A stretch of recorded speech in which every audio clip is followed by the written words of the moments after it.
할렐루야. 코로나19로 말미암아 온 세상이 두려움에 휩싸여 있습니다. 뿐만 아니라 교회들도 영상 예배를 드리는 교회들이 대단히 많습니다. 모이기를 폐하는 거 아니겠습니까? 자꾸만 안 모이려고 해요. 사람들 많이 있는 곳에 가면 전염이 된다는 얘기죠. 지난주 목요일 날에 구청에서 전화가 왔습니다. 거기는 예배를 드리냐? 예, 우리는 교회가 작기 때문에 뭐 아무 상관이 없습니다. 열심히 예배 잘 드리고 있습니다. 그랬더니 다 기록을 해놓고 그 다음날 금요일 날 아침 9시가 딱 되니까 바로 문을 두드리고 쳐들어왔어요. 방역을 다 해주더구만요. 얼마나 감사한지 모르겠습니다. 다 방역을 하고 그리고 갔어요. 그리고 구청장님 만나서 또 면담도 하고 잘 협조해달라. 예, 알겠습니다. 교회가 얼마나 협조를 많이 합니까? 열심히 정말 기도도 많이 하고 있습니다. 지금 대부분의 큰 교회들은 문을 다 닫았어요. 참 어떻게 말할 수가 없는 겁니다. 이번 기회로 말미암아 우리 한국 교회가 정말 큰 타격을 받게 됩니다. 많은 사람들이 영상 예배를 드리면서 영상 예배 드리는 교회들마다 뭐 신세대다, 참 새롭다, 칭찬하고 난리를 피웁니다.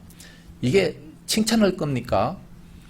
여태까지 진짜 역사 이래 예배를 중단해 본 적은 한 번도 없지 않습니까? 기독교가 어떤 핍박 속에서도 예배는 끊이지 아니하고 계속해서 드렸습니다. 근데 이번에 이 전염병 때문에 예배를 영상으로 드리고 영상 예배가 사실 예배입니까? 영상 예배는 이 예배라고 하는 것은 인격과 인격으로 감정을 통해서 그러면서 예배를 드리게 되는 것인데 영상은 그게 안 되는 겁니다. 그렇기 때문에 온전한 예배다라고 말할 수가 없는 거예요. 앞으로 이 코로나 사태가 끝나고 난 이후에 교회가 엄청난 타격을 받을 겁니다. 아마 후 폭풍이 훨씬 더 크다 생각이 됩니다. 왜냐하면 그때도 교회 안 나갔는데 조금 힘든 일이 있으면 바로 그냥 교회를 그만두는 이런 모습들이 많이 생기게 될 거예요. 뿐만 아니라 많은 사람들의 믿음이 엄청나게 다운이 될 겁니다. 교회 안 가도 되는구만. 그런 마음을 가지게 될 거 아니겠어요? 지금까지 우리들은 생명 걸고 교회 나왔어요. 어떤 어려움이 있어도 그런 핍박을 받으면서도 교회 나와서 예배 드리지 않았습니까? 근데 지금 이런 것들이 다 사라지게 되는 이런 모습을 보게 돼요. 이런 것을 보면서 참 우리 사람들은 생명을 대단히 사랑하는구나 라는 걸 다시 한번 깨닫게 됐습니다. 참으로 이번 코로나로 말미암아 여러 가지 경제도 많이 고통을 당하고 참 많은 어려움을 당하게 됩니다. 우리가 예수 믿는다고 해서 어려움이 전혀 없다? 그게 아니에요. 예수 믿으면 오히려 더 많은 환난과 여러 가지 고통이 찾아오게 됩니다. 그러나 그런 고통 속에서 솟아나는 기쁨, 하나님께서 주시는 이 평강을 누릴 수가 있다는 말씀이죠. 예수 믿는다고 고통이 없는 것이 아니에요. 더 많은 고통이 있습니다. 세상을 따라가다 보면 전혀 고통이 없을 수도 있는 거지요. 그러나 우리는 고통 중에서도 승리할 수 있습니다. 훨씬 더 큰 기쁨을 누릴 수가 있다는 말씀입니다. 오늘 본문에 보니까 이스라엘 백성들이 이제 광야로 나왔습니다.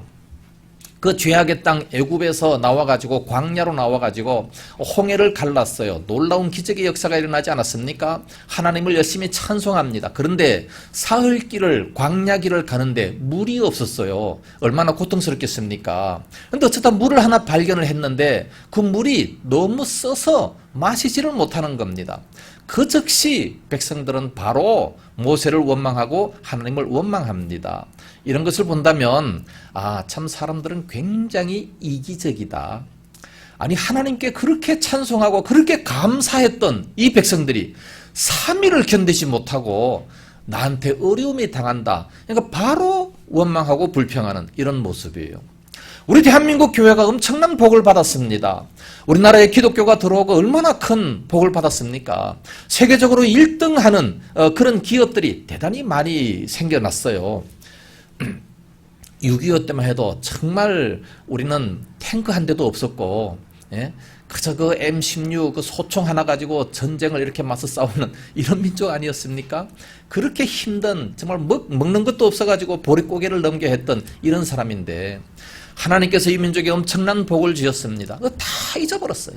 다 잊어버리고 지금 조금 어려움 당한다. 바로 불평하는 이런 모습을 본다면 이건 정말 굉장한 이기적이다. 아마 그렇게 보게 됩니다. 신국이라는 역사 철학책을 쓴 어거스틴이 있습니다. 이 사람이 고통과 섭리에 대해서 이렇게 말을 했습니다. 고통은 동일하지만 고통을 당하는 사람은 동일하지 않다. 악한 사람은 똑같은 고통을 당하면서도 하나님을 비방하고 모독하지만 선한 사람은 그 고통 속에서도 하나님을 찾으며 하나님을 찬송한다. 그러므로 무슨 고통을 당하느냐가 문제가 아니고 어떻게 당하느냐가 문제다. 똑같은 미풍, 약한 바람이 불지만 그러나 오물은 더러운 냄새를 풍기고 거룩한 기름은 향기로운 냄새를 풍긴다. 이렇게 얘기를 했습니다. 모든 사람에게 다 똑같은 고통이 당하지만 우리 믿는 사람들은 향기로운 그런 냄새를 풍겨야지 오물처럼 악취를 풍기면 안 된다는 말씀이에요. 모두에게 고통은 다 있습니다. 없을 수가 없는 거지요. 그러므로 우리 믿음의 사람들은 어떻게 이 고통을 대처하느냐에 따라서 그 결과가 엄청나게 달라진다는 말씀입니다. 톨스토이라고 하는 유명한 사람도 고통은 생리적으로나 정신적으로나 인간의 성장에 없어서는 안 될 중대한 조건이다 라고 얘기를 했어요. 고통은 우리 인생의 중대한 조건이다. 우리 사람들은 다 편안한 것만 찾습니다. 무조건 편안하고 평강하고 그냥 만족하고 이런 것만 찾지만 그러나 그것만 계속 있다 보면 조그만 힘든 것에서도 도무지 이길 수 없는 그런 모습이 되어버리고 마는 겁니다. 그래서 우리는 어려움을 이길 수 있는 사람이 그 이후에 훨씬 더 큰 행복을 누리게 될 수 있다는 말씀입니다. 이와 같이 지금 이스라엘 백성들은 조금 어려움을 당할 때 바로 원망을 했던 이런 모습을 보게 됩니다. 그때 모세는 뭐 했습니까? 모세도 똑같이 어려움 당했어요. 똑같이 백성들과 같이 먹을 물이 없었고 목이 말랐고 힘들었어요. 백성들은 원망했지만 그러나 모세는 하나님 앞에 기도합니다. 기도하니까 하나님께서 응답을 주시죠. 응답을 주셔서 그 쓴 물 먹지 못하겠거든 나무가지 하나를 지시하면서 이것을 꺾어다가 던져라. 던졌더니 물이 달아졌어요. 그래서 모두가 다 단 물을 마시게 되고 뿐만 아니라 조금 더 갔더니 힘을 얻고 조금 더 갔더니 이제 엘림에 도착하게 됩니다. 엘림은 이 종려나무가 있고 오아시스가 있는 정말 아름다운 곳이죠. 거기에 이제 장막을 쳤다라고 말씀을 하고 있습니다. 오늘 이 본문을 통해서 우리 믿는 사람들은 과연 어떻게 해야지 되느냐, 어려움이 닥쳤을 때에 어떻게 해야 되는가를 밝히 보여주게 됩니다. 본문을 자세하게 차례대로 살펴보겠습니다. 첫째로 22절과 23절 말씀 보면 인생의 좌절입니다. 모세가 홍해에서 이스라엘을 인도하며 그들이 나와서 수르 광야로 들어가서 거기서 사흘 길을 걸었으나 물을 얻지 못하고 물을 얻지 못할 수도 있는 겁니다. 23절에 마라에 이르렀더니 그곳 물이 써서 마시지 못하겠으므로 그 이름을 마라라 하였더라. 인생의 고통입니다. 인생의 좌절입니다. 이 마라라고 하는 이 뜻이 뭐냐 하면 쓰다, 고통스럽다, 좌절하다, 근심하고 슬프다라는 뜻입니다. 물이 있어서 마시지 못하겠으므로 그러므로 인생이 슬프다, 원망한다, 좌절한다 그런 뜻 아니겠습니까? 지금 3일 전에 어떤 역사가 일어났습니까? 사흘 길을 걸어왔다라고 말씀하고 있는데 3일 전에 바로 홍해를 갈랐잖아요. 하나님께서 역사하신 건 놀라운 은혜를 다 잊어버려요. 다 잊어버리고 지금 고통스러우니까 당장 이거 해결해달라고 이렇게 좌절하게 되는 그런 모습을 보게 됩니다. 참 이 얼마나 이 절망 속에 있습니까? 여태까지 믿었던 하나님의 기적을 왜 생각하지 못합니까? 우리 인생에도 이와 같이 마라에 쓴 물이 있을 수가 있습니다. 조금 이상한 일을 당하게 되면 바로 절망하고 낙심할 수가 있습니다. 가정생활도 그렇고 직장생활도 그렇고 자녀교육도 그렇고 뭐 여러 가지 뭐 조금 어려움 당하면 바로 절망하는 사람들이 엄청나게 많습니다. 그러나 우리 그리스도인들에게 있어서는 어려움이 당한다. 그러면 해야 될 것이 딱 한 가지가 있어요. 그게 뭐냐?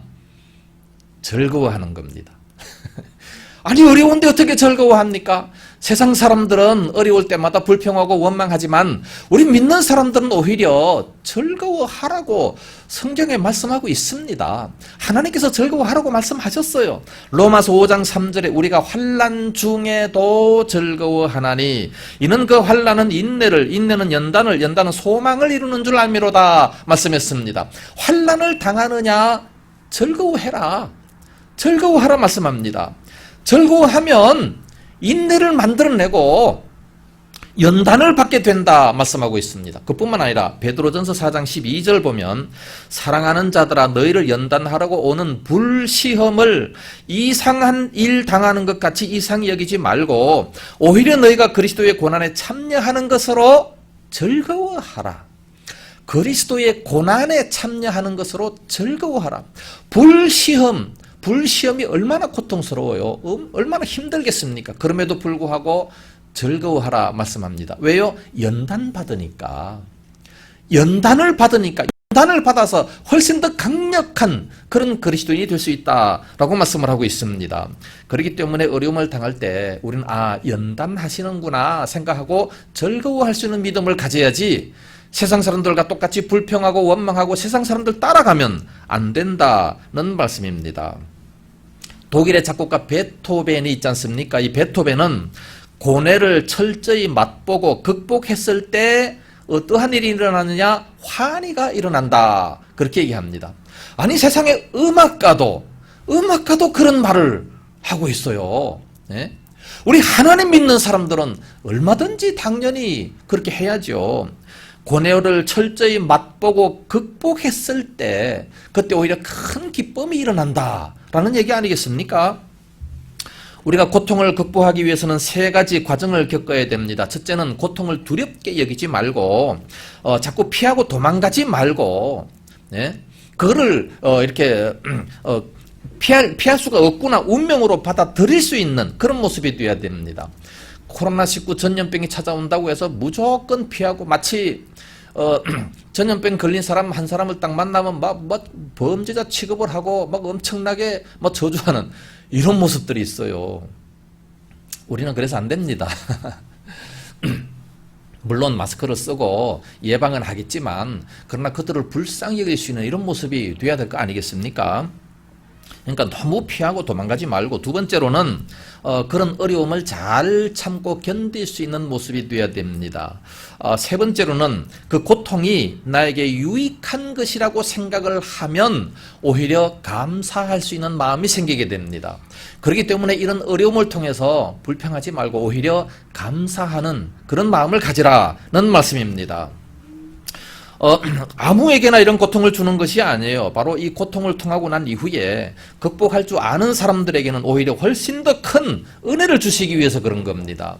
등산을 해본 사람들은요, 등산 꼭대기까지 올라갈 때 계속해서 오르막만 있는 것이 아니에요. 때로는 내리막도 있고 또 힘든 여러 가지 겨울도 건너고 그러다가 나중에 꼭대기 올라갔을 때의 그 기분, 이것 때문에 힘든 것을 다 극복하지 않습니까? 네?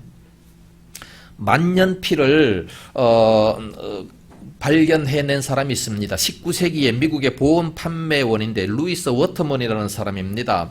이 사람이 연구를 해서 만년필을 만들었는데 어떻게 해서 그렇게 됐느냐? 큰 계약건을 하나 성사시키기 위해서 이제 계약서를 가지고 오고 거기에 이제 잉크병과 그리고 붓을 가지고 왔어요. 이제 쓰기만 하면 됩니다. 이제 쓰려고 했는데 계약하는 사람이 그러면 실수를 해서 거기다 잉크병에 잉크를 계약서에다가 쏟아버리고 말았어요. 또다시 계약서가 없어가지고 막 급히 다시 회사로 들어가서 계약서를 가지고 쫓아왔는데 이미 다른 사람과 계약을 끝마친 상태가 돼버리고 말았습니다. 얼마나 화가 나겠습니까? 그래서 이 사람이 생각을 합니다. 쏟아지지 않는 펜을 하나 만들어야 되겠다. 그래서 막 연구한 끝에 만년필을 만들게 된 겁니다. 그래서 이 사람은 보험보다도 오히려 만년필을 통해서 훨씬 더 거부가 된 그런 모습을 보게 되지요.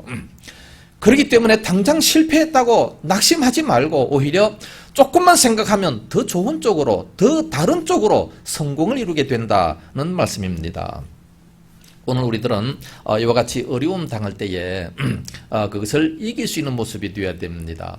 두 번째로 본다면 백성들은 어떻게 했느냐. 24절 말씀 보니까 백성이 모세에게 원망하여 이르되 우리가 무엇을 마실까 그랬습니다. 백성들은요 하나님을 금방 잊어버렸습니다. 어려움을 당하자마자 바로 이렇게 모세를 원망합니다. 3일 전에 어떻게 했습니까? 정말 우리의 위대한 지도자 모세여, 얼마나 찬송했습니까? 위대한 모세라고 찬송하고 막 하루 종일 미리암과 더불어 막 춤췄던, 막 춤을 추면서 기뻐했던 이런 백성이에요. 이런 백성들이 물이 없다고 금방 이렇게 원망을 하는 모습입니다. 모세를 원망했다라고 하는 것은 하나님을 원망하는 거 아니겠습니까? 이런 것을 볼 때 인간들은 정말 굉장한 이기적이다 그렇게 볼 수 있어요. 자기밖에 모르는 거죠. 조금만 어려움 당하면 그걸 못 참아요. 참을 수가 없습니다. 조금 더 손해를 안 보려고 하는 이런 모습을 참으로 많이 보게 됩니다. 그러면서 원망하는 이런 엄청난 죄를 범하기를 시작했는데 잠언서 19장 3절 말씀 보면 사람이 미련함으로 자기 길을 굳게 하고 마음으로 여호와를 원망하느니라 그랬습니다. 사람이 자기의 미련하기 때문에 그래서 자기가 스스로 자기 길을 굳게 하는 겁니다. 그러면서 왜 이렇게 일이 안 되지? 그러면서 하나님을 원망한다는 말씀이에요. 미련한 사람이 그렇다는 얘기죠. 그러나 똑똑한 사람은 절대로 원망하지 않습니다. 어떤 어려움 속에서도 하나님의 말씀을 기억하면서 찬송을 하게 되는 거지요. 야고보서 5장 9절에 형제들아 서로 원망하지 말라 그리하여야 심판을 면하리라 그랬습니다. 원망하면 심판이 있게 된다는 것을 말씀하고 있어요. 이스라엘 백성들이 원망할 때마다 하나님께서는 심판하셨어요. 길이 힘들다 원망하니까 불뱀을 보내죠. 가나안 땅을 정탐하고 와서도 우리는 절대로 거기 들어가지 못합니다. 원망하니까 아무도 못 들어가게 다 거기서 죽어버리고 말았어요. 그러니까 원망하지 말아라. 왜? 심판을 피하기 위해서는 원망하지 말라 말씀하고 있습니다. 이스라엘 백성들이 40년 동안 광야에 있었습니다. 원망을 몇 번 했느냐 세보니까 한 11번 정도 했어요. 그렇다면 40년에 11번 정도 4년에 한 번 꼴 정도 원망한 겁니다. 그 정도면 안 했지 뭐. 우리들은 생각하기를 이 사람들이 만나 먹고 원망하고 또 이런 기적을 체험하고 또 원망하고 바로바로 그런 줄로 생각하고 있었어요. 그러나 4년에 한 번 원망했어요. 더군다나 광야길 가보셨습니까? 광야길이 얼마나 험한지 아십니까? 그 폭풍이 한 번 불었다고 하면 그 모래바람이 막 휙 불면서 전자기기 같은 거 못 가져나, 카메라 못 가져 나가요. 모래 폭풍이 부니까. 그런 곳에서 3일 길을 갔다. 물도 없다. 원망할 만하지요. 그럼에도 불구하고 4년에 한 번씩 했음에도 불구하고 원망하는 것은 못 들어준다 이거예요. 절대로 하나님 앞에 원망하지 마세요. 네. 원망하면 안 됩니다. 원망의 반대가 뭡니까? 감사입니다. 이 감사. 하나님 앞에 우리는 항상 감사해야 되는데 원망하면 안 되는 거예요. 우리들에게 이렇게 독생자를 주기까지 하나님께서 우리를 사랑하셨는데 저 천국을 공짜로 선물로 주셨는데 왜 원망을 합니까? 우리는 절대로 원망해서는 안 됩니다. 햇빛에 대해서 한번 감사해 보셨습니까? 햇빛이 없는 곳에 가게 된다면 그렇다면 햇빛을 보고서 엄청나게 감사할 겁니다. 굶주린 사람들은요 먹을 거 하나 가지고 얼마나 감사하겠습니까? 금식을 한번 해보세요. 금식할 때 물 한 모금이 그렇게 감사할 수가 없어요. 네? 우리에게 지금 너무 풍족해서 우리는 지금 감사를 모르고 삽니다. 이제는 감사를 되찾아야 됩니다. 원망하지 말고 오히려 감사할 수 있는 그런 모습이 되어야 됩니다. 세 번째로 해결 방법입니다. 그러면 이걸 어떻게 해결할 수 있느냐? 이런 어려움이 닥쳤을 때, 이런 고난이 찾아올 때 어떻게 해결할 수 있느냐? 해결 방법 세 가지입니다. 첫째, 기도. 두 번째, 순종. 세 번째, 예배입니다. 다 하나님 앞에 나와야 되는 거예요. 하나님 앞에 나와서 기도하고 그 말씀을 들으면 순종하고 예배를 드리고 그래야 되는데 어려움 당하면 오히려 더 교회를 안 나오는 이런 모습들을 보게 돼요. 이게 얼마나 잘못됐습니까? 자, 본문에서 지금 이와 같이 썬물을 먹습니다. 썬물을 먹어서 뭐 불평하고 원망할 때 어떻게 해결했습니까?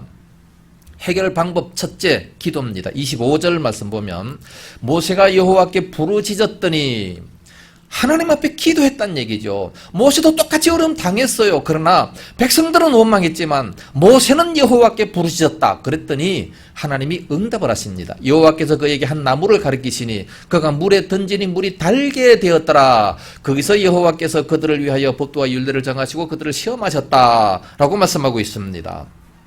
모세는 하나님 앞에 기도하고 백성들은 원망했습니다. 자, 기도와 원망. 어려운 일을 당했습니다. 그러면 두 가지뿐이에요. 기도하느냐, 원망하느냐. 우리는 어떤 것을 선택하겠습니까? 대부분 쉬운 걸 선택하죠. 바로 그냥 성질 나니까 바로 그냥 팍 내뱉는 게 원망입니다. 그러나 조금만 생각해 보세요. 하나님 앞에 기도하면 전능하신 하나님께서 왜 해결을 안 해주시겠습니까? 하나님이 다 해결을 해주시는 그런 모습을 보게 됩니다. 어린아이가 배가 고파요. 배가 고프면 어떻게 해야 됩니까? 엄마한테 가서 구해야죠. 엄마 나 배고파요. 밥 주세요. 그러면은 밥을 준단 말이에요. 그런데 그렇지를 못하고 원망하고 불평합니다. 아니 도대체 엄마는 뭐하는 사람이야. 내가 이렇게 배가 고픈데 내가 배가 고픈 걸 아는지 모르는지 몰라. 엄마가 맞아? 우리 엄마 맞아? 그러면서 왜 나를 낳았지? 막 계속해서 불평을 해보세요. 그럼 어떡하겠어요? 저게 내 자식이 맞나? 오히려 그렇게 얘기할 겁니다. 구하면 돼요. 배가 고프면 구하면 되잖아요. 어려운 일을 당했다. 기도하면 될 거 아니겠습니까? 예? 모세가 기도하자마자 바로 이렇게 응답을 해 주셨습니다. 그래서 나무가지를 지시하시고 그것을 물에 넣었더니 바로 달아졌어요. 그래서 백성들이 다 마시게 되는 그런 은혜가 있지 않습니까? 시편 50편 51절 말씀 보면 환난 날에 나를 부르라. 내가 너를 건지리니 네가 나에게 나를 영화롭게 하리라 말씀하셨습니다. 환난을 당합니까? 그렇다면 나에게 부르짖으라, 기도해라 말씀하셨어요. 그럼 응답하겠다 약속하셨습니다. 전능하신 하나님, 거짓말을 못하시는 하나님께서 약속을 하셨어요. 그러면 반드시 기도하면 그대로 된다는 얘기죠.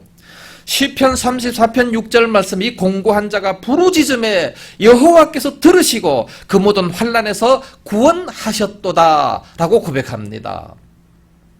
다윗이 공고할 때 힘들 때 하나님 앞에 부르짖고 기도하니까 하나님이 다 들어주셨다고 말씀합니다. 환난에서 구원해 주셨다고 말씀하고 있습니다. 오늘날 우리가 어려움 당합니까? 환난 당합니까? 기도해야 돼요. 기도한다면 하나님께서 다 들어주십니다. 야고보서 5장 13절에 너희 중에 고난 당하는 자가 있느냐? 저는 기도할 것이요 라고 말씀하셨습니다.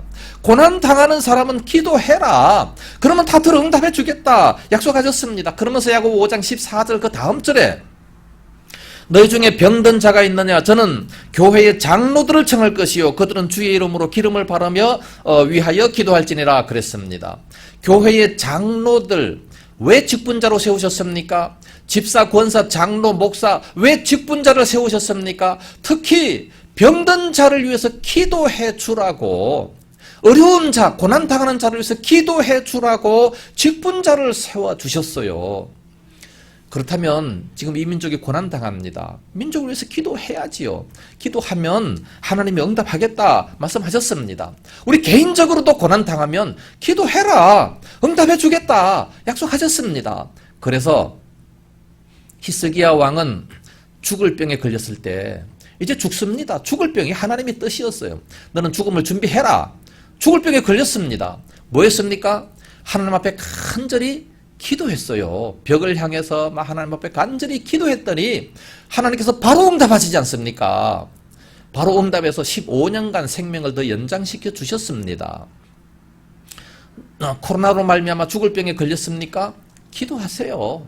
전능하신 하나님이 손대시면 얼마든지 살 수 있다는 말씀입니다. 에스더와 같은 그런 경우도 온 민족이 다 죽게 되었을 때에 하나님 앞에 가서 기도하지 않았습니까? 3일 동안 금식하면서 기도했더니 하나님이 바로 응답하셨어요. 다 살게 되지 않았습니까? 기도의 능력입니다. 기도 외에 다른 것으로는 이런 이유가, 이런 능력이 나타날 수가 없다 말씀하셨습니다. 마가복음 9장 29절 말씀입니다. 우리는 보통 기도하라 그러면 기도할 시간이 없습니다. 텔레비 볼 시간은 얼마나 많습니까? 예? 뭐 극장 가고 뭐 놀러 갈 시간은 얼마나 많아요. 그러면서 기도 1시간 할 시간이 없다는 거예요. 이게 다 핑계죠. 예? 기도할 시간 많습니다. 미국 제16대 대통령 아브라함 링컨은 이런 말을 했습니다. 아무데도 갈 데가 없어 막연할 때 나는 여러 번 무릎을 꿇고 기도하게 됩니다. 나의 지혜와 주위의 모든 것이 감당하기에 너무 벅찰 때 나는 기도에 의지합니다. 그렇게 얘기를 했어요.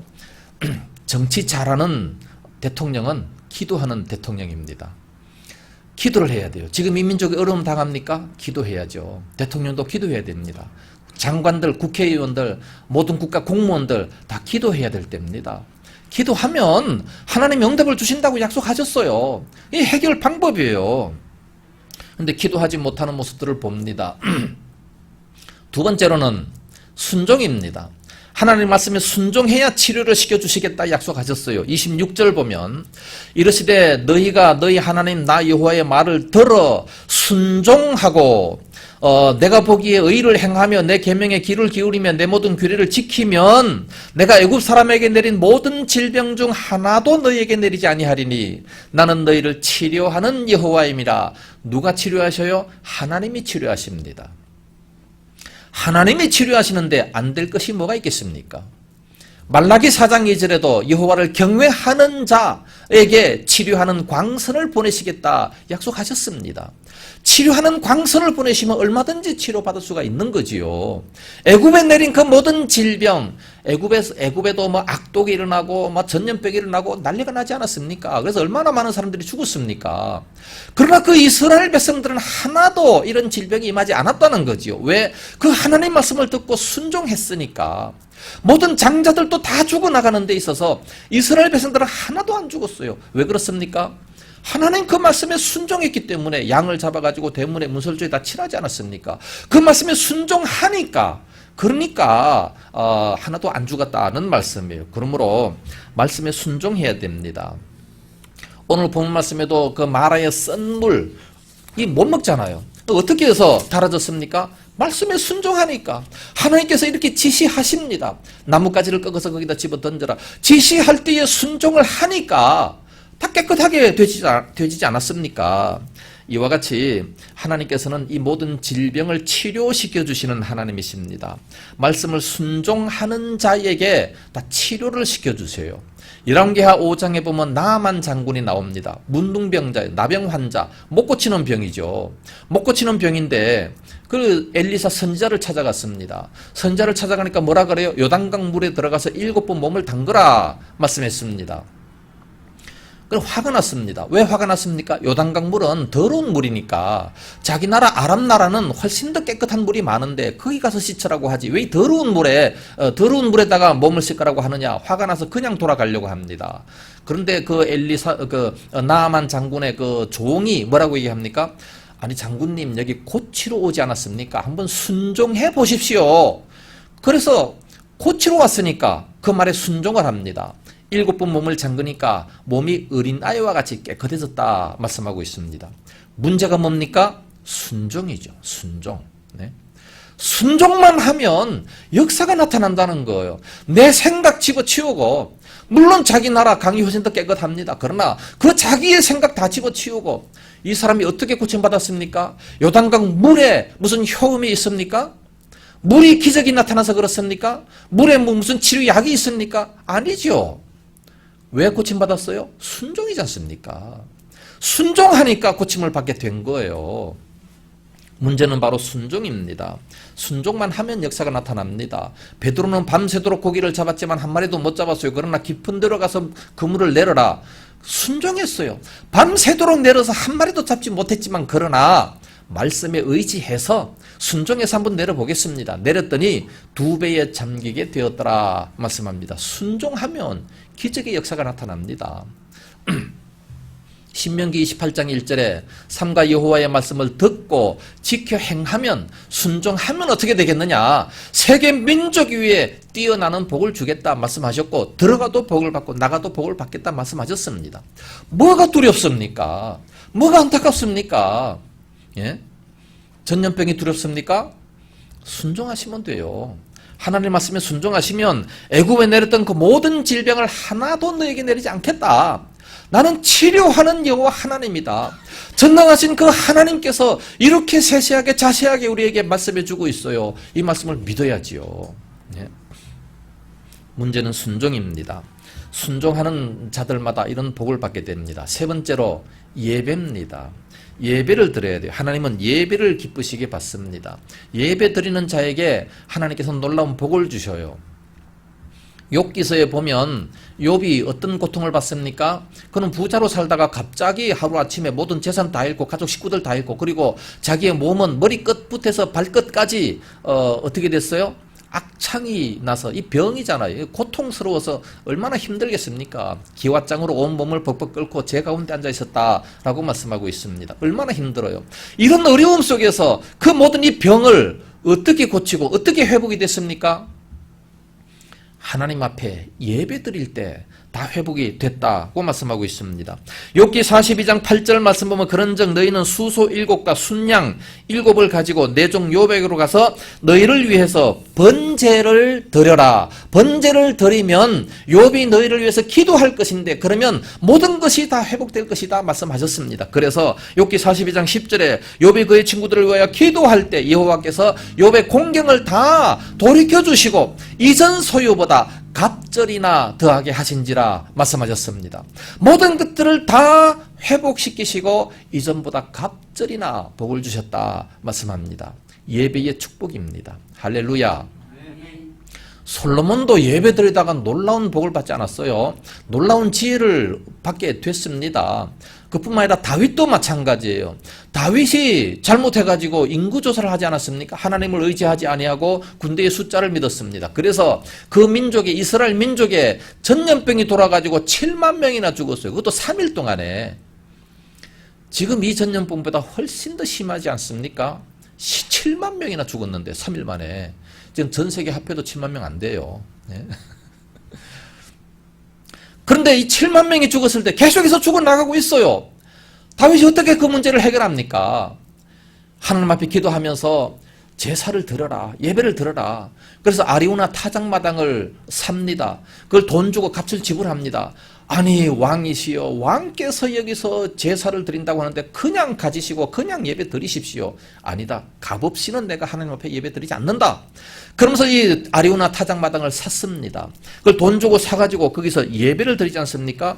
사무엘하 24장 25절에 그곳에서 여호와를 위하여 제단을 쌓고 번제와 화목제를 드렸더니 이에 여호와께서 그 땅을 위한 기도를 들으심에 이스라엘에 내리던 재앙이 그쳤더라 말씀하고 있습니다. 예배를 드릴 때에 그 예배를 받으시고 그 모든 재앙, 내렸었던 그 모든 재앙 지금도 계속 내리고 있는데 그 모든 재앙을 그쳤다. 하나님께서 더 이상 이제 손을 거두라 라고 말씀을 하셨습니다. 예배입니다. 예배를 드려야죠. 민족적으로 가정적으로 어려움 당합니까? 가정 예배 드리세요. 회사가 어렵습니까? 회사에 예배를 드리세요.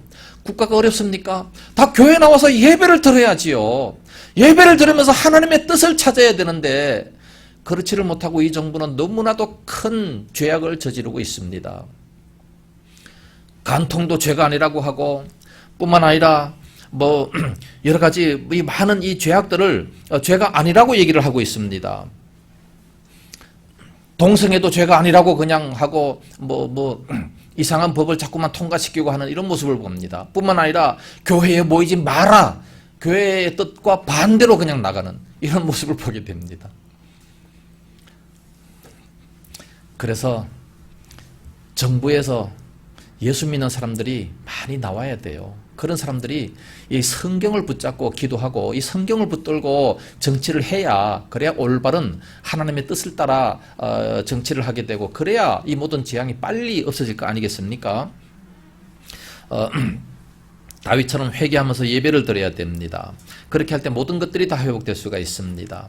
27절 말씀 보면 그들이 엘림에 이르니 거기서 물샘 12과 종려나무 이런 거루가 있는지라 거기서 그들이 그 물 곁에서 장막을 치니라 말씀했습니다. 이제 그 사막에 오아시스를 발견하지 않았습니까? 나무가 70그루나 있어요. 얼마나 좋습니까? 그 사막 지방에 이런 곳으로 보내가지고 이제 거기에서 이제 장막을 치게 했다 말씀하고 있습니다. 연단과 시련 끝에 이와 같이 오아시스를 만나게 된다는 말씀입니다.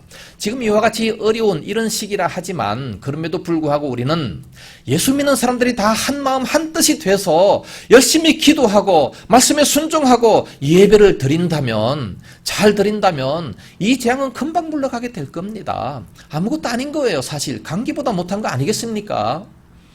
그럼에도 불구하고 그렇게 두려워하면서 모이기를 패하고 하나님께 기도하는 것도 없애고 그러면 안 되지요. 하나님의 뜻이 과연 어디에 있습니까?